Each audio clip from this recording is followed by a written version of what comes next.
یہ آصف زرداری نے بات کی کہ ایک لاڈلے کو لانے کی کوشش کی جا رہی ہے، کسی کو وزیر اعظم بنانے کی کوشش کی جا رہی ہے، تو کس حد تک آپ سمجھتے ہیں، کیونکہ اب ایک معزز جج کے آرڈر میں یہ چیزیں آ گئی ہیں اور سابق آئی جی اپنے کالم میں یہ چیزیں لکھ رہے ہیں، تو آپ کے خیال میں کتنی اہمیت دینی چاہیے معزز جج کے حکم نامے کو اور ایک سابق آئی جی کے تجزیے کو؟ میں تو یہ کہوں گی کہ یہ الیکشن کمیشن پیپلز پارٹی جب بات کر رہی ہے تو پیپلز پارٹی ذمہ داری جو ایڈریس کر رہی ہے وہ الیکشن کمیشن پہ کر رہی ہے اور نگران حکومت پہ کر رہی ہے. الیکشن کمیشن کی ذمہ داری ہے کہ وہ یہ انشور کرے کہ الیکشن جو ہے وہ فیئر اینڈ فری ہوں.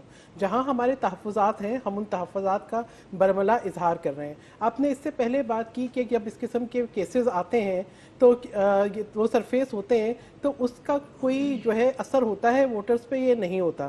تو آپ کو یہ دیکھنا ہوگا کہ perception management is a very important warfare tool. آج کے دنیا کے اندر آپ کسی کا پرسیپشن ملائن کر دیں، آپ باری باری ایک بات بولتے جائیں، آپ اس کے اوپر کوئی کیس کر دیں، ووٹر کے ذہن میں ایک وہ ووٹر ہے جو آپ جس کو ہم کہیں گے پیپلز پارٹی کا جیالہ ہے.